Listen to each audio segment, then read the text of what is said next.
everybody, and welcome to the Spinn.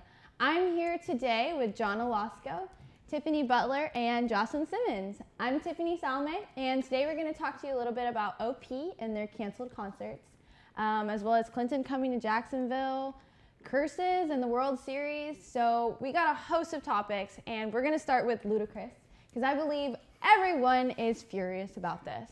The second concert this year that has been canceled by OP. The first one was Rodney Atkins. Now, students are expressing the fact that, first of all, the Ludacris itself wasn't really like the best choice from OP. And I think everyone can kind of agree he's not really hip and happening, not since '08.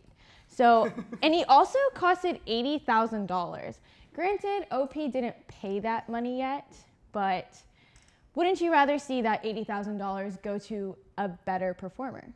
Yeah, I think I'm not gonna get up here and pretend that I'm completely upset that it's canceled, considering on the last episode I said they should cancel it. So I'm not gonna be here completely upset with this, but I do think I was more upset with the fact that it took so long for them to release any information in terms of if they paid him, why they canceled, things like that. So I think that was more of the frustrating part for me.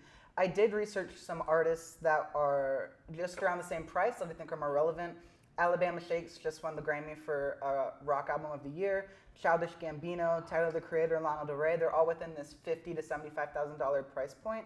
And I think these are the artists they should be bringing here, much more relevant and sort of in tune. Yeah, I agree with that. I like Childish Gambino. I love Luda. Man, I was hoping he came for the low, but $80K, it's not that low no more.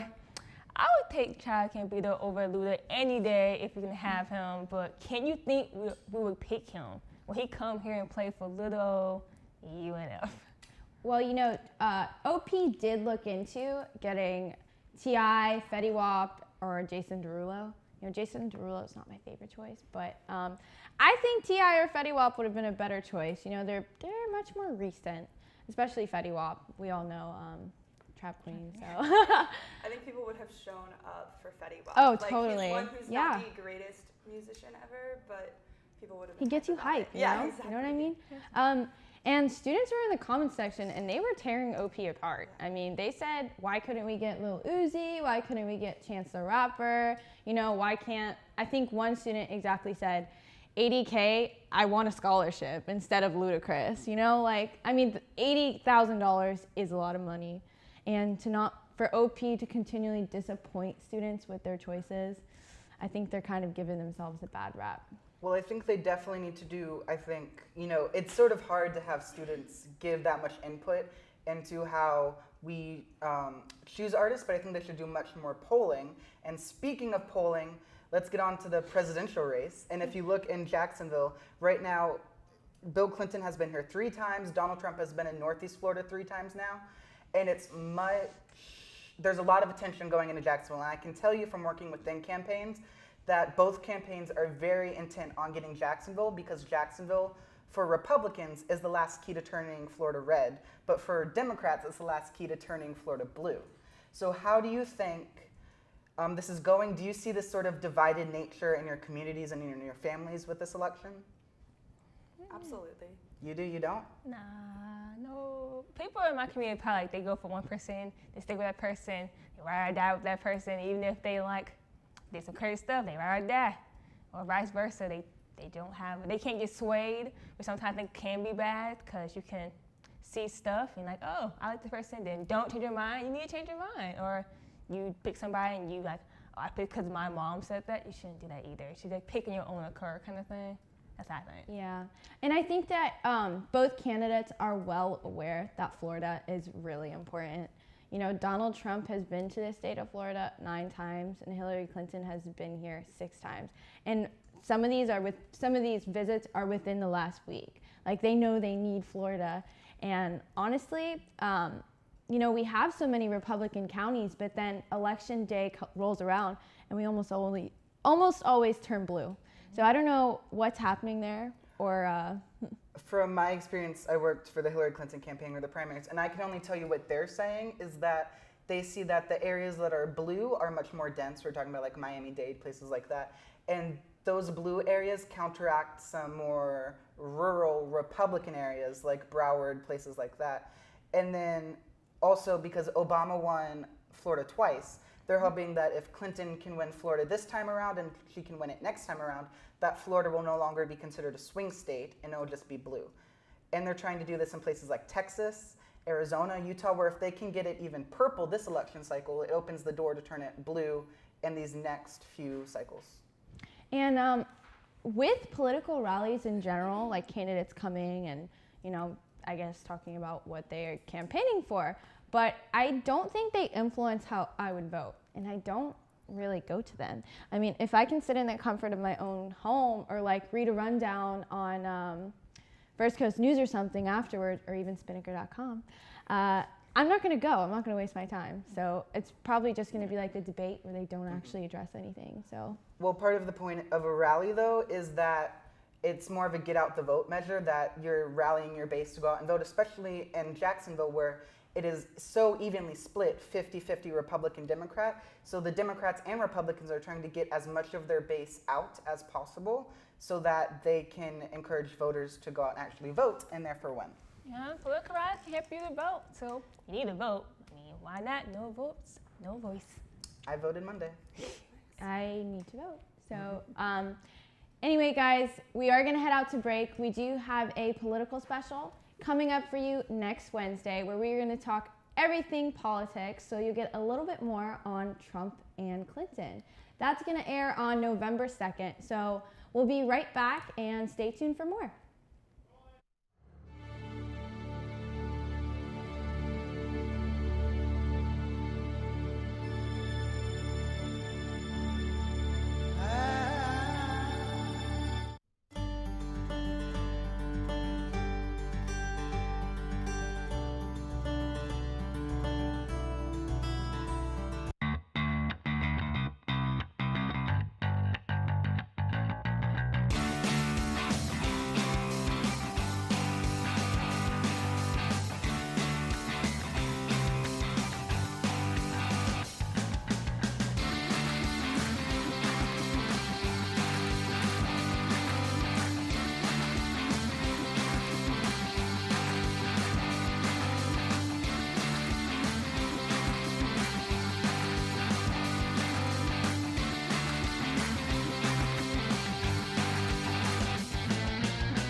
Everybody, thanks for staying with us. Today, we're going to continue to talk to you a little bit about jobs and getting a job after college.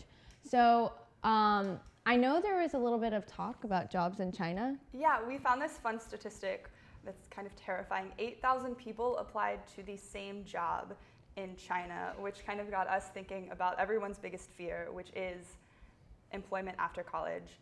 And I know it's something I worry about. I don't know about you guys.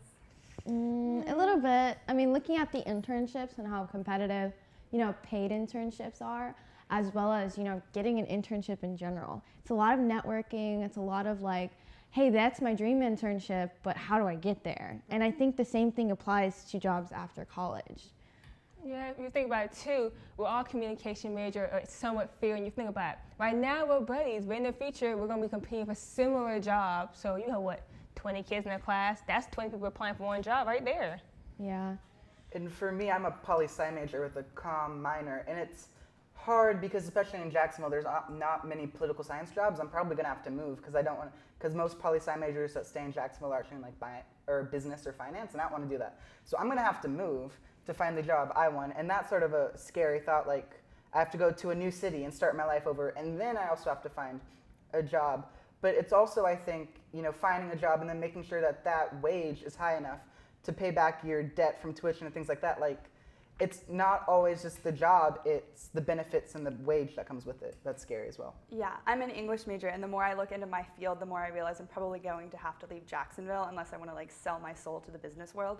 And it's really scary, the idea of relocating. And then too, you see all these people that they graduate and they had internships, and then if the people they want to work for aren't hiring, then you're kind of just out of luck.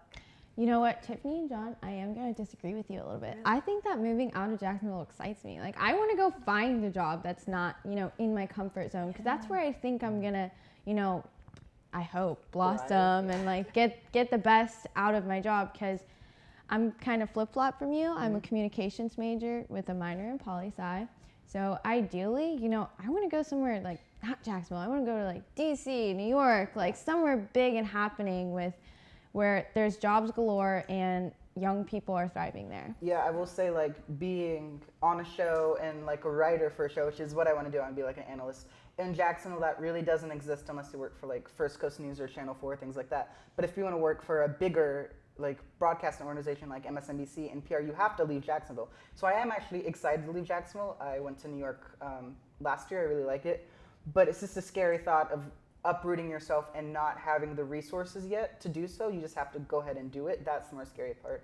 It's not already having money and moving. It's moving without having money. Right. True. I mean, I think we all don't have money. So that's the goal, to make money. And You know what better goal is? People win the World Series. That's a goal right there. Because guess what? Yesterday was the first game of the World Series between the Cubs and the Indians. You know how long them teams been in the World Series? Long. The Cubs came in 1908. That when President Teddy Roosevelt was in office. Teddy. That's a long time. True.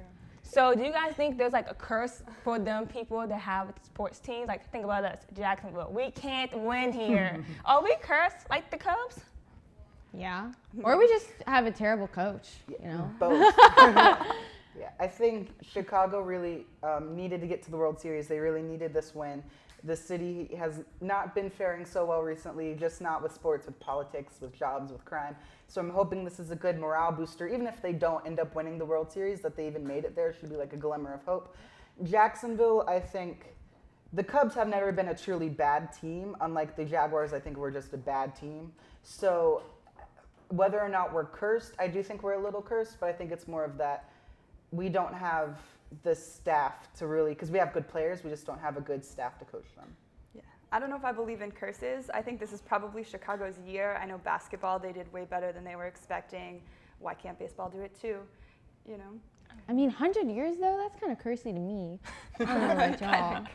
If you can't get somewhere in 100 years, you're really, something's going on there. Sorcery, witchery, witchcraft. Is that what you call it? Yeah.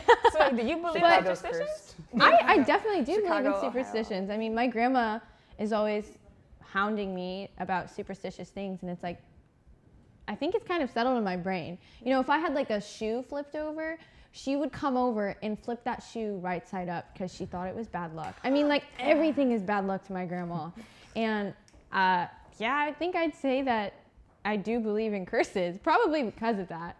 And for the Cubs to be that long, and I know that the Indians were since 1948. Yeah. Yeah, that's a long time. I mean, for anybody. I mean, that's very good. But you guys, that's all we have here. So first, happy Halloween. We'll see you next week for the Spinn Political Special. So then check out this video. Bye.